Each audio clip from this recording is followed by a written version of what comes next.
Muy buenos días, damos la bienvenida un día más a este su programa Buenos días Señor, un tiempo que apartamos para meditar en la palabra de Dios, para recibir de parte de nuestro Padre Eterno palabras de sabiduría, de sanidad, paz interior y para conocer el propósito de nuestras vidas. Mi nombre es Carlos Muñoz. Y quiero hoy darles un saludo muy especial a todos los oyentes, amigos, familiares, discípulos, consiervos, hermanos en Cristo y sobre todo también pues vamos a dar un saludo muy especial el día de hoy a todos aquellos nuevos suscriptores del canal. Invitarles entonces a que escuchen atentamente este audio hasta el final, a que lo compartan con otras personas, a que le den me gusta y a que se suscriban a nuestro canal si no lo han hecho. Y también pueden dejarnos sus comentarios, sus preguntas, sus sugerencias. Desde la Iglesia IRE esperamos que estos estudios sean de mucha bendición para sus vidas. Vamos a continuar entonces en el día de hoy con nuestro estudio del libro de Zacarías, de esta hermosa profecía que ya nos está marcando prácticamente el final del Antiguo Testamento. Esta hermosa profecía pues que se ve enmarcada en su contexto en aquel tiempo cuando el pueblo de Judá regresó del exilio. Había pasado pues ya más de 70 años, ya estaban con su objetivo de la construcción del templo, con la construcción con la reconstrucción de Jerusalén, con la reconstrucción del orden religioso, vamos a llamarlo así. Y todo este contexto lo encontramos cuando estudiamos Esdras y cuando estudiamos el libro de Nehemías. Y pues aquí Dios, en esta segunda parte del libro, le da al pueblo de Judá una serie de profecías acerca de cómo serán los últimos tiempos. Estas profecías pues nos muestran los eventos que sucederán, señales que sucederán o que tendrán que suceder, que nos ayudan a identificar el futuro próximo y el futuro lejano de Israel y de Jerusalén. Y vamos entonces al capítulo 12, donde dice lo siguiente, dice, profecía de la palabra de Jehová acerca de Israel. Jehová que extiende los cielos y funda la tierra y forma el espíritu del hombre dentro de él, ha dicho, he aquí yo pongo a Jerusalén por copa que hará temblar a todos los pueblos de alrededor contra Judá, en el sitio contra Jerusalén. Y en aquel día yo pondré a Jerusalén por piedra pesada a todos los pueblos. Todos los que se la cargaren serán despedazados. Bien que todas las naciones de la tierra se juntarán contra ella. En aquel día, dice Jehová, heriré con pánico a todo caballo y con locura al jinete. Mas sobre la casa de Judá abriré mis ojos. Y a todo caballo de los pueblos heriré con ceguera. Y los capitanes de Judá dirán en su corazón, tienen fuerza los habitantes de Jerusalén en Jehová de los ejércitos, su Dios. En aquel día pondré a los capitanes de Judá como brasero de fuego entre leña, y como antorcha ardiendo entre gavillas, y consumirán a diestra y a siniestra a todos los pueblos alrededor, y Jerusalén será otra vez habitada en su lugar, en Jerusalén. Y librará Jehová las tiendas de Judá primero, para que la gloria de la casa de David y del habitante de Jerusalén no se engrandezca sobre Judá. En aquel día Jehová defenderá al morador de Jerusalén, el que entre ellos fuere débil. En aquel tiempo será como David, y la casa de David como Dios, como el ángel de Jehová delante de ellos.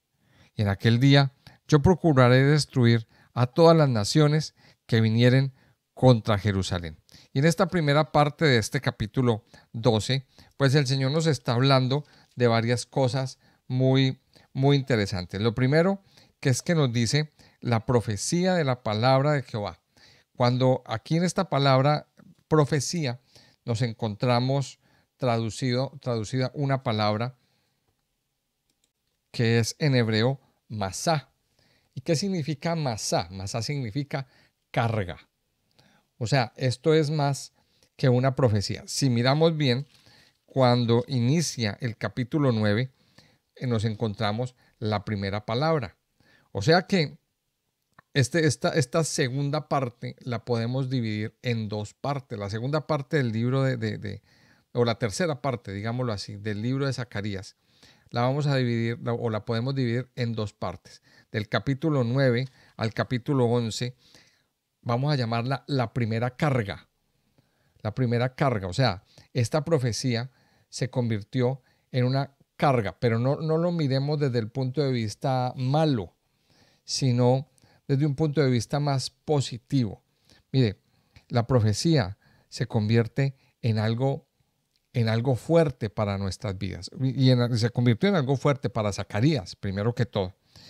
Del capítulo 12 al capítulo 14 es la segunda carga. Y dice la profecía, o sea, la carga de la palabra de Jehová acerca de Israel. Dice, Jehová que extiende los cielos y funda la tierra y forma el espíritu del hombre dentro de él, ha dicho. Aquí una vez más nos da el Señor una afirmación de la grandeza y el poder de Dios. De que aquel que está hablando, aquel que está emitiendo una palabra, no es, pues primero no es un hombre, no es el mismo Zacarías, sino que viene de parte de Dios. Y nos está dando una afirmación, nos está dando una declaración de la grandeza de Dios. Dice, Jehová que extiende los cielos, funda la tierra y forma el espíritu del hombre dentro de él.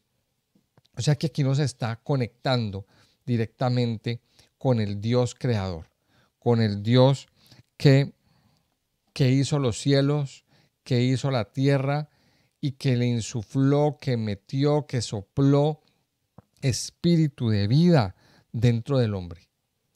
Y esto nos da una gran lección.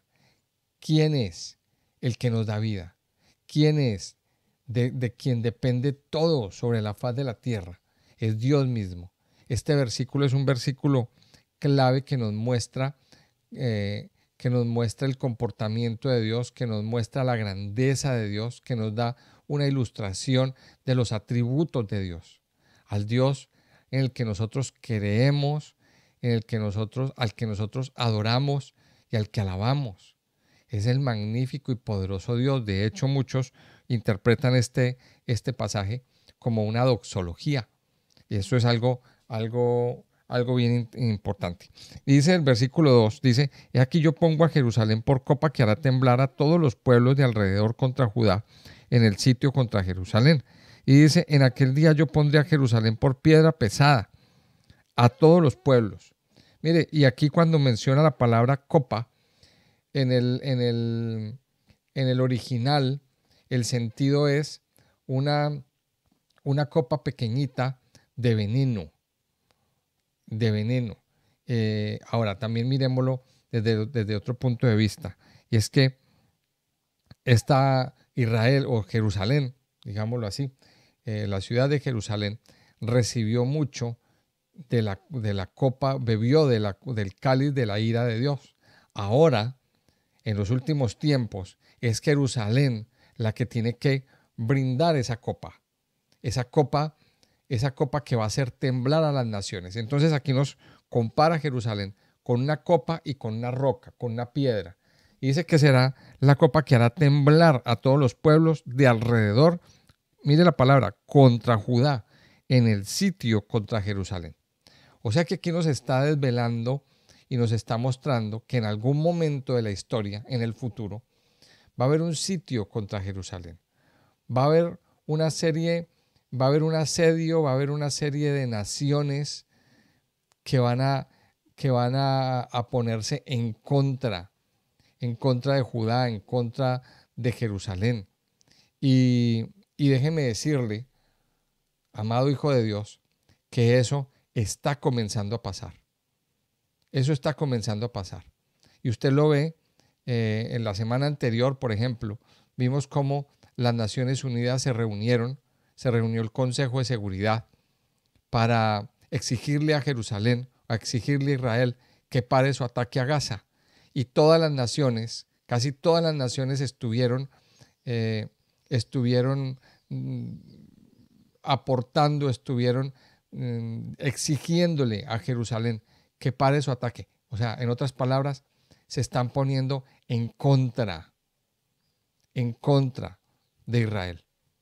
Y esto va a ir a más. Hace un tiempo, hace unos meses antes, también una comisión de Sudáfrica llevó a la Corte Penal Internacional el caso del ataque de Israel contra la Franja de Gaza. Y todas las naciones estaban ahí apoyando esa demanda, esa denuncia. Mire, poco a poco vemos cómo se va cumpliendo todas estas profecías. Y dice que Jerusalén es una copa que hace temblar a todas las naciones. Ahora, luego compara a Jerusalén con una piedra, con una roca. Dice, una piedra pesada a todos los pueblos. Dice, yo pondré a Jerusalén por piedra pesada a todos los pueblos, y todos los que se la cargaren serán despedazados. Bien que todas las naciones de la tierra se juntarán contra ella. Y entonces también compara a Jerusalén como una roca pesada. Compara a Jerusalén como una roca pesada a todos los pueblos. Es la roca pesada, es la copa que hace temblar a todas las naciones. ¿Y por qué Jerusalén? Mire, por una razón muy sencilla. Yo les voy a explicar aquí en breves segundos. Lo que pasa es que Jerusalén es el centro del conflicto en el Medio Oriente. Es el centro del conflicto. ¿Por qué? Porque hay una guerra, ya todos sabemos, para nadie es un secreto que hay una guerra entre los árabes y los israelíes. Es un conflicto que lleva muchos años, que lleva ya varias décadas, están ahí en ese tire y afloje. Y entonces, y el punto del conflicto es la creación de un Estado palestino. Ahora, el pueblo de Israel le ha dicho a los palestinos, listo, ustedes pueden tener su Estado, ustedes pueden tener su tierra, les asignó un espacio en la Franja de Gaza, estuvieron de acuerdo en la Cisjordania para que estuvieran ahí. Pero ¿qué es lo que pasa? Que los palestinos dicen, no, es que nosotros queremos un Estado, pero queremos que nuestra capital sea Jerusalén. No vamos a aceptar otra condición, no vamos a aceptar otra cosa. Entonces ahí es donde está el punto de conflicto, porque el Estado de Israel les dice, no, a Jerusalén no la vamos a entregar, Jerusalén es nuestra capital. Entonces los palestinos dicen, o Jerusalén o nada. Y entonces ahí está el punto, que Jerusalén es el punto de conflicto, es el punto donde se genera todo el problema. Entonces está en un tire y afloje, los israelitas, el Estado de Israel dice, no admitimos que Jerusalén sea de otro, ni siquiera partirla por la mitad. Y los otros dicen, nosotros no queremos otra cosa, y ahí no se ponen de acuerdo. Entonces, Jerusalén es la copa que hace temblar a todas las naciones. Jerusalén es la piedra pesada a todos los pueblos. Y dice, y todos los que se la cargaren serán despedazados. Bien que todas las naciones de la tierra se juntarán contra ella. En otras palabras, lo que Dios nos está diciendo aquí en este capítulo 12 es que Dios está previendo una renovación, o sea, promete una renovación a su pueblo. Y aquí vemos en varios pasajes cómo el Señor les dice, les anima, les fortalece. Por ejemplo, lo que dice aquí el versículo 4, en aquel día, dice Jehová, heriré con pánico a todo caballo y con locura al jinete, mas sobre la casa de Judá abriré mis ojos, y a todo caballo de los pueblos heriré con ceguera. O sea, mire el respaldo de Dios para con el pueblo de Israel. Dice en el versículo 5, y los capitanes de Judá dirán en su corazón, tienen fuerza los habitantes de Jerusalén, en Jehová de los ejércitos, su Dios. O sea, toda esta zozobra, todo este ataque lo único que va a comprobar o va a terminar comprobando es que Dios está con Jerusalén. Dios está con Israel. Ahora, ¿a qué nos lleva todo esto que acabamos de leer? Mire, a que Dios promete una renovación total. Dios promete una renovación total, una renovación de fuerzas, una renovación en su comunión, una renovación en su vida, en todo. Dios promete una renovación total. Ahora, llevemos esto a lo personal, porque Dios quiere renovar la vida. Miremos un poquito, y si hay un pasaje que nos va a permitir entender todo esto, pues es la profecía de Ezequiel en el capítulo 36. ¿Por qué? ¿Por qué Ezequiel 36? Porque Ezequiel 36 es una profecía para Jerusalén, pero si usted lee, si leemos este pasaje que es muy hermoso, pues compara Jerusalén con una mujer, con una persona. Y entonces cuando dice, te vi desnuda, desamparada, y te vi cuando estabas en tu sangre, cuando estabas en la peor de las condiciones, y te dije, vive, y creciste, y te volviste hermosa, parece que nos estuviera hablando a nosotros, ¿verdad? O sea que hay un paralelismo entre la vida de una persona y Jerusalén. O sea que podemos interpretarlo de las dos maneras. Que así como Dios respalda, renueva, restaura, hermosea y fortalece a la ciudad de Jerusalén, así también Dios nos renueva a nosotros. Asimismo, de la misma manera, Dios renueva su vida y renueva nuestras vidas. Y Dios quiere hacer una obra de renovación. Dios quiere hacer una obra de renovación en nosotros, en usted, en mí, en cada uno de nosotros. Ahora, para que esa renovación se dé, es muy importante entender que Dios tiene que estar en medio de nosotros. Eso es importantísimo. Dice el versículo 8, en aquel día Jehová defenderá al morador de Jerusalén. El que entre ellos fuere débil, en aquel tiempo será como David, y la casa de David como Dios, como el ángel de Jehová delante de ellos. Y dice, y en aquel día yo procuraré destruir a todas las naciones, dice el versículo 9, que vinieren contra Jerusalén. Este es el destino. Y esto es lo que profetiza Zacarías con respecto a lo que va a pasar. Hoy en día estamos viendo en las noticias, hace menos de 48 horas, salió por las noticias que Irán estaba atacando a Israel. Y salieron un montón de drones, un montón de misiles. Y déjeme decirle que todos fueron destruidos. Y si usted ve videos de lo que es, de cómo amaneció ayer Jerusalén, Jerusalén amaneció tranquila, en paz, como si no hubiera pasado nada, como si no hubiera sucedido nada. Todo el mundo en la calle haciendo sus compras, los niños yendo a la escuela, las mamás paseando a los niños en los carritos, etcétera, etcétera. Mire, ¿sabe por qué? Porque Dios defiende a Jerusalén. Porque esta profecía se cumpla. Dice, en aquel día Jehová defenderá al morador de Jerusalén.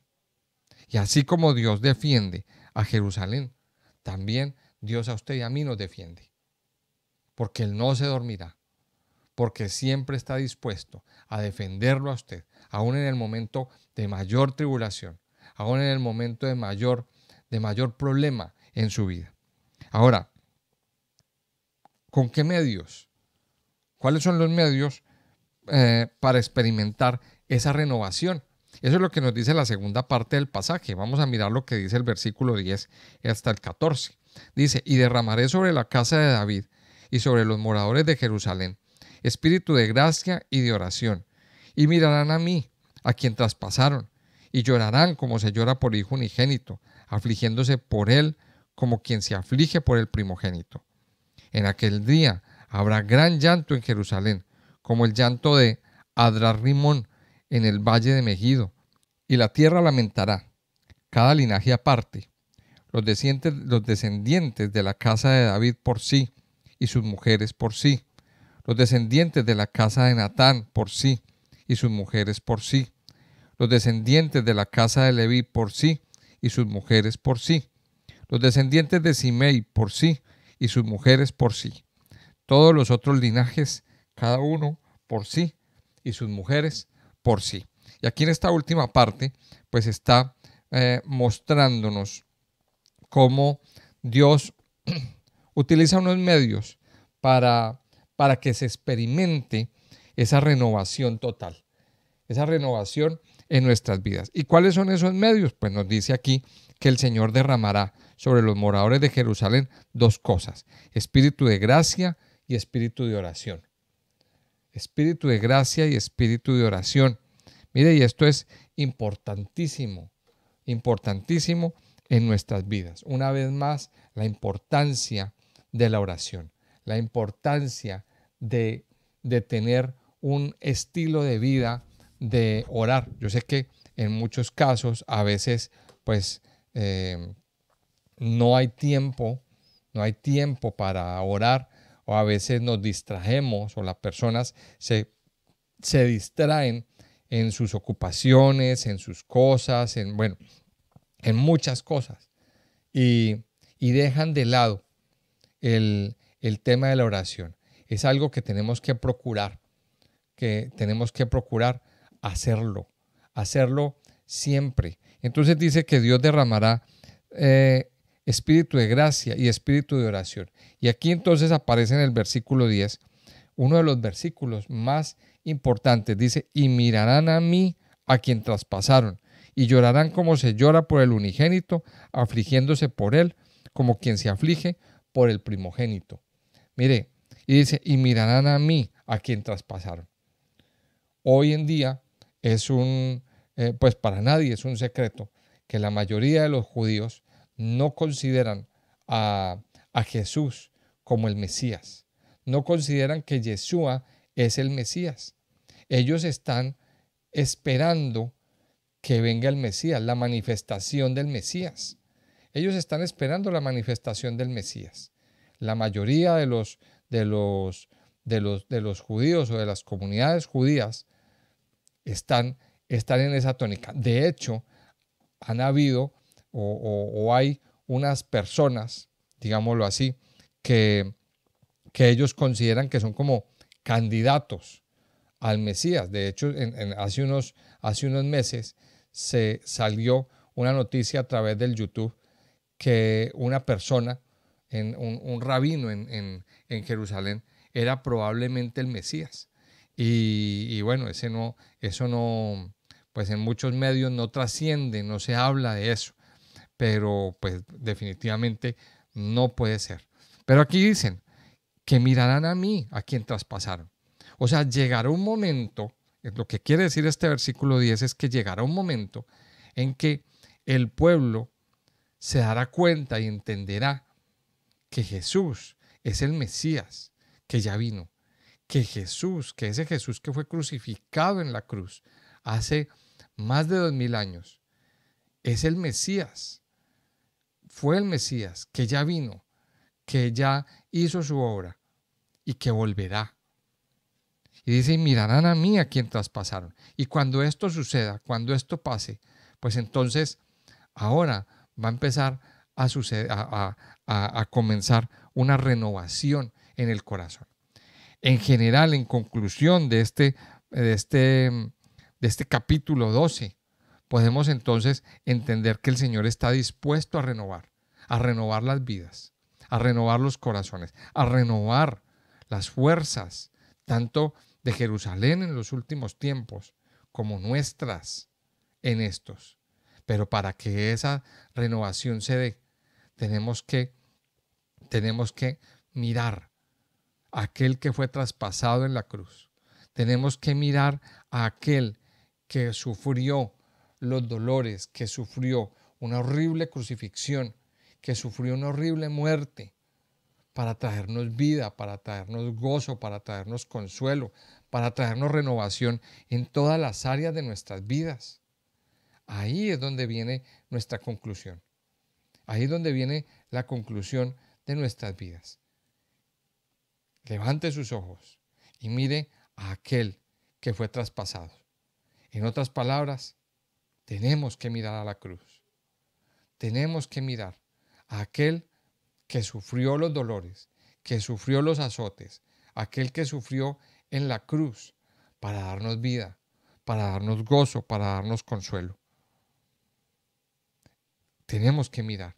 Y entonces dice que el Señor va a derramar sobre la casa de David y sobre los moradores de Jerusalén espíritu de gracia y de oración. El Señor quiere hacer un derramamiento muy grande, muy especial sobre nuestras vidas. Dice el capítulo 13, vamos a aprovechar y vamos a leerlo, dice: en aquel tiempo habrá un manantial abierto para la casa de David y para los habitantes de Jerusalén, para la purificación del pecado y de la inmundicia. Y en aquel día, dice Jehová de los ejércitos, quitaré de la tierra los nombres de las imágenes, y nunca más serán recordados. Y también haré cortar de la tierra a los profetas y al espíritu de inmundicia. Y acontecerá que cuando alguno profetizare aún, le dirán su padre y su madre que lo engendraron: no vivirás, porque has hablado mentira en el nombre de Jehová. Y su padre y su madre que lo engendraron le traspasarán cuando profetizare. Y sucederá en aquel tiempo que todos los profetas se avergonzarán de su visión cuando profetizaren, y nunca más vestirán el manto velloso para mentir. Y dirá: no soy profeta, labrador soy de la tierra, pues he estado en el campo desde mi juventud. Y le preguntarán: ¿qué heridas son estas en tus manos? Y él responderá: con ellas fui herido en casa de mis amigos. Y este capítulo 13, pues que es prácticamente la continuación del capítulo 12, nos dice, empieza diciendo: en aquel tiempo.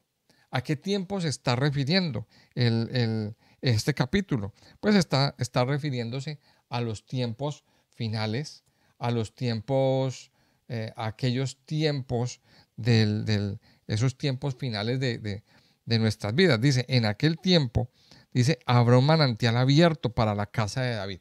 Cuando la Biblia nos habla de la casa de David, tenemos que entenderlo que es aquellos que anhelan el Mesías. Recuerde que el Mesías era del linaje de David, de la casa de David. Entonces, aquellos que anhelamos, que concebimos a Cristo como el Mesías, como el Salvador de nuestras vidas, y aquellos que anhelan la venida del Mesías, dice, habrá un tiempo, dice, que habrá un manantial abierto para la casa de David y para los habitantes de Jerusalén. Mire, nosotros estamos viviendo en una ciudad, y les voy a contar este dato un poquito histórico. Vivimos en la ciudad de Torremolinos, un pueblo que queda esto es un pueblo que queda al occidente de Málaga capital, en el sur de España. Es un pueblo que es de los pueblos de alrededor. Y este pueblo tiene una particularidad, tiene un beneficio geográfico, que tiene una gran cantidad de manantiales. De hecho, aquí tenemos en Torremolinos una avenida que se llama la Avenida de los Manantiales, y hay unos manantiales aquí en un parque muy cercano, en el Molino de Inca, donde pues se pueden ver la construcción de los romanos. ¿Qué hacían los romanos? Los romanos preferían los manantiales porque era agua limpia, porque era agua pura para su consumo. Primero para su consumo y segundo pues para sus fábricas y para lo que ellos necesitaban. Ellos fueron de las primeras civilizaciones que se inventaron los acueductos. Yo no sé si ustedes lo sabían. Y ellos preferían aguas de manantial. ¿Y cuál es el beneficio del agua de manantial? El agua de manantial es un agua pura, es un agua no contaminada, es un agua que brota, que nadie la ha manipulado, que brota directamente del interior de la tierra, del interior de la roca. Es un agua, es muy bonito ver esto. Y dice que en aquel tiempo habrá un manantial abierto. O sea, no estamos hablando de un estanque, no estamos hablando de un agua que lleva, que se vuelve verde de lo estancada, de lo podrida y que contamina a todo el mundo. No, estamos hablando de que en aquel día habrá un manantial abierto para la casa de David y para los habitantes de Jerusalén. ¿Para qué? Para la purificación del pecado y de la inmundicia. O sea que en este pasaje, en esta primera parte del capítulo 13 nos está hablando de purificación. Purificación de nuestras vidas. ¿Y ese manantial abierto quién es? Pues eso nos hace recordar lo que nos dice el Señor Jesucristo en Juan capítulo 7, versículo 37. Cuando estaba en el último y gran día de la fiesta de los tabernáculos, el Señor se levanta y dice: el que tenga sed, venga a mí y beba, y de su interior correrán ríos de agua viva. O sea, Él es el manantial de agua viva. Él es el manantial de agua que usted y yo necesitamos para purificarnos, para limpiarnos, para saciar nuestra sed. Y dice que en aquel día habrá un manantial abierto, o sea, esto no es privado, esto no es para unos cuantos, es un manantial abierto para la casa de David, para los habitantes de Jerusalén, dice, para la purificación del pecado y de la inmundicia. Y sigue diciendo el verso 2, en aquel día dice Jehová de los ejércitos, quitaré de la tierra los nombres de las imágenes y nunca más serán recordados, y haré cortar de la tierra a los profetas y al espíritu de inmundicia. O sea, ¿qué nos dice el Señor? Que el Señor viene a purificar. Y si miramos esto en contexto con el capítulo 12 y el capítulo 3 y las partes que ya hemos leído antes, pues, ¿qué hace primero el Señor? El Señor va a renovar. El Señor trae los medios para experimentar esa renovación. Y luego viene el proceso de purificación. ¿Qué es lo que pasa? Que cuando usted y yo recibimos a Cristo, cuando usted y yo aceptamos a Cristo, venimos sucios, venimos contaminados con muchas cosas. Cristo entra en nuestras vidas, lo hacemos parte de nosotros. Pero ahora el proceso que sigue es un proceso de sacar de nuestras vidas todo aquello que nos contaminó, todo aquello que nos ensució. Entonces el Señor viene a lavar nuestras ropas, a descontaminar nuestro interior, a descontaminar nuestra mente, a descontaminar nuestro corazón de tantas ideologías, de tantas falsas creencias, de tantas mentiras, de tantas cosas que durante mucho tiempo nosotros las asimilamos, las creímos, las hicimos parte de nosotros y vivíamos con ellas. Por eso aquí en este pasaje nos habla de que Él quitará los nombres de las imágenes que nunca más serán recordados y hará cortar a quienes, a los profetas. ¿A qué profetas? Y eso es una buena pregunta que a lo mejor usted se estará haciendo mientras está leyendo este pasaje. No está hablando de los profetas verdaderos. No está hablando aquí en este pasaje de los profetas que hablan palabra del Señor, como Zacarías, como Malaquías, como Isaías. No está hablando de esos profetas. Está hablando de que en ese tiempo habían muchas personas que traían falsas profecías. Habían muchas personas que profetizaban muchas, profetizaban erróneamente, profetizaban mentiras, profetizaban falsas doctrinas. Entonces dice, y quitaré de la tierra los profetas, y el espíritu de inmundicia. Y una de las cosas que se veía en ese tiempo y se vuelve a ver hoy en día, desafortunadamente, es precisamente eso, lo que tiene que ver con las inmundicias de todo tipo. Y usted y yo, pues lo vemos al ir por la calle, lo vemos cuando escuchamos publicidades, en las conversaciones. Estamos llenos, estamos rodeados de una cantidad de inmundicia. La gente hoy está muy llena de este tipo de cosas, de inmundicias, sobre todo inmundicias de tipo sexual. O sea, la gente ya no tiene pudor. Ya vemos que hoy en día las personas, el gran el gran conglomerado de las personas en el mundo ya no tienen pudor, ya han perdido su temor y viven una cantidad de, de inmundicias en su vida, en su mente, en su pensamiento, y están muy contaminados. Y eso se refleja en las formas de actuar, eso se refleja en muchas formas de vestir, eso se refleja en estilos de vida, en todo.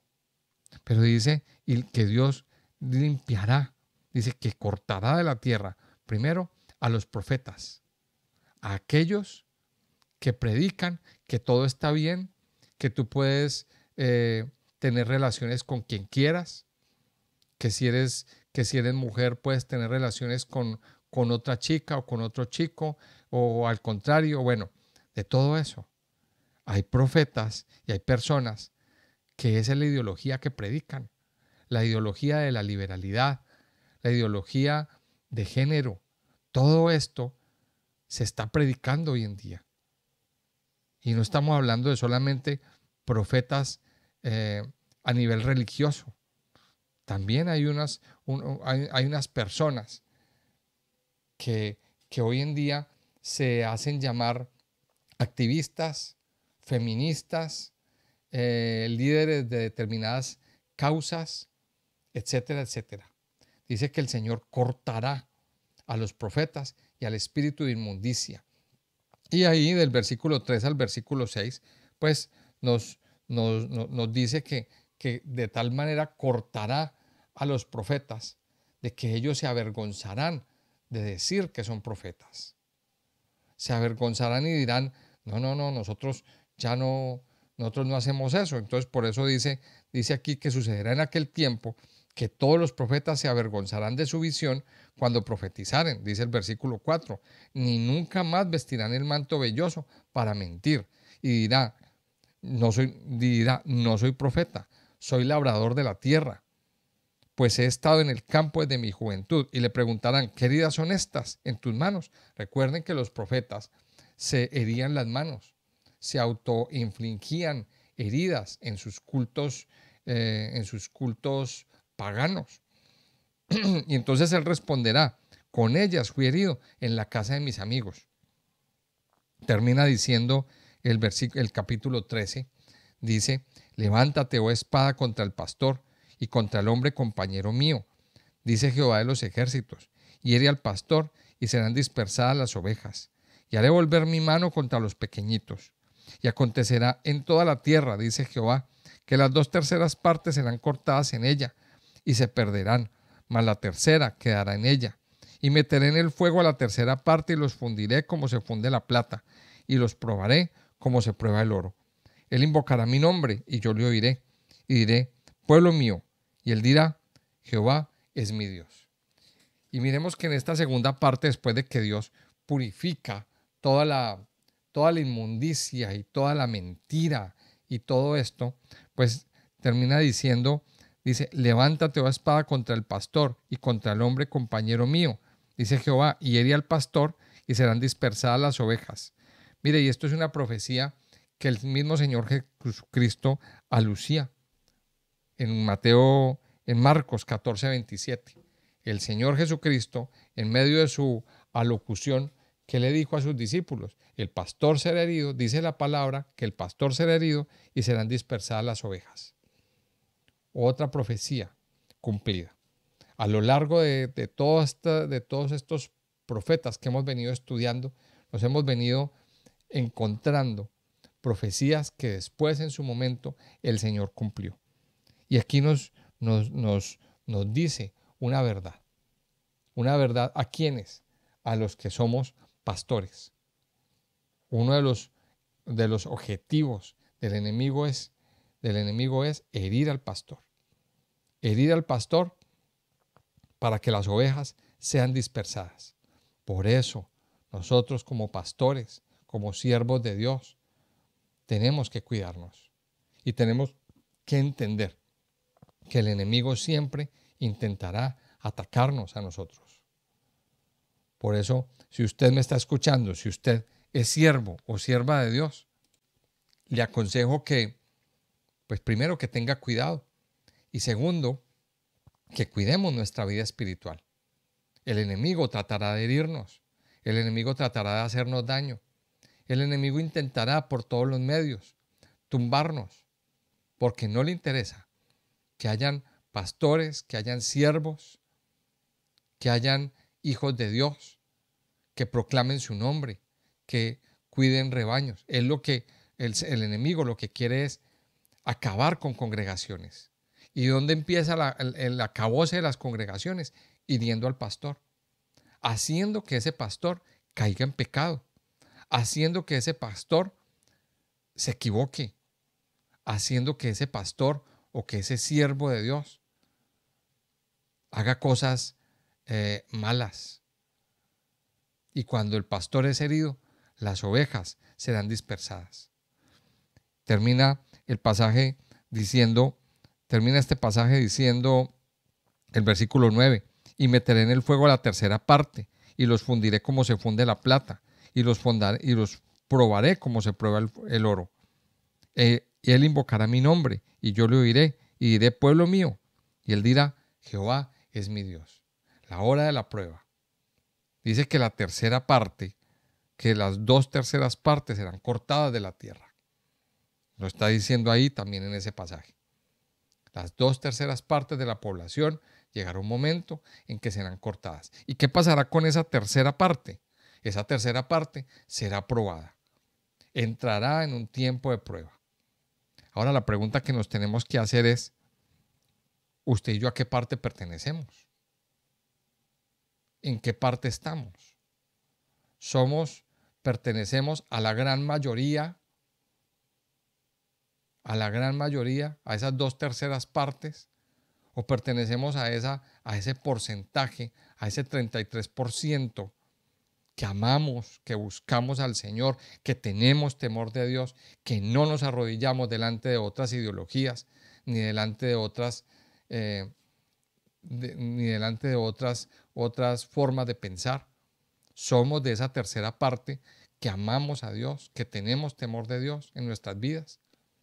Eso es lo que tenemos que pensar. Ahora, si usted se considera que pertenece a esa tercera parte, bueno, sepa que esa tercera parte en los últimos tiempos será probada. Será probada por fuego. Dice, y los fundiré como se funde la plata, y los probaré como se prueba el oro. Refinación. Mire, estos 2 pasajes, estos 2 capítulos que hemos leído hoy, nos dan una gran lección. Una gran lección. Y es la renovación y la purificación. Nuestras vidas serán purificadas. Usted y yo, si tenemos verdaderamente temor de Dios en nuestro corazón, seremos purificados por Él. El Señor purificará nuestros corazones. El Señor purificará nuestras vidas.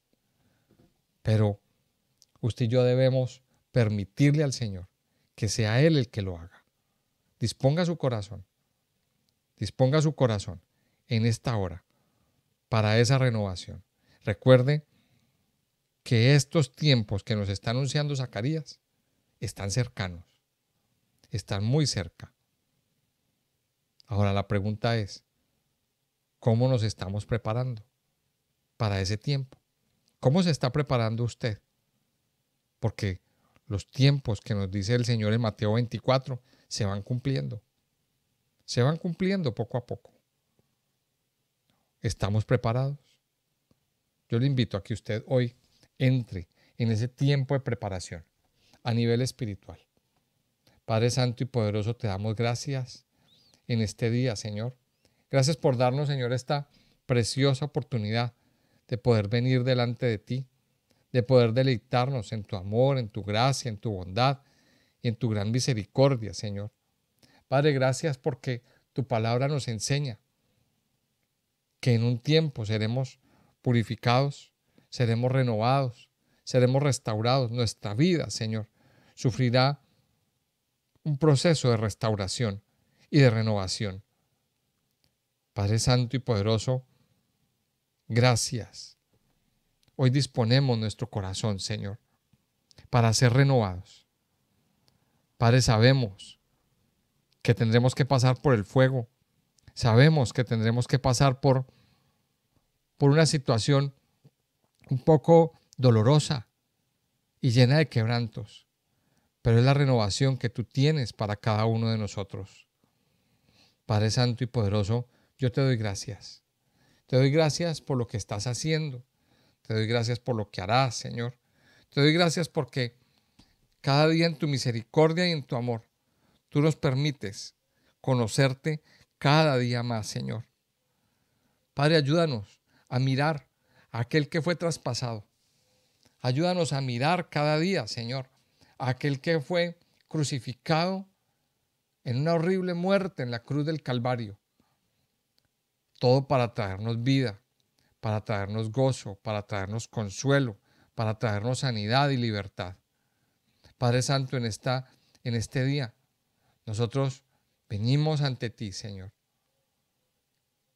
adorándote, reconociendo tu grandeza, reconociendo tu poder, reconociendo que tú eres ese manantial, ese río de vida, ese manantial de agua pura, fresca, que nos renueva, que nos levanta, que nos limpia.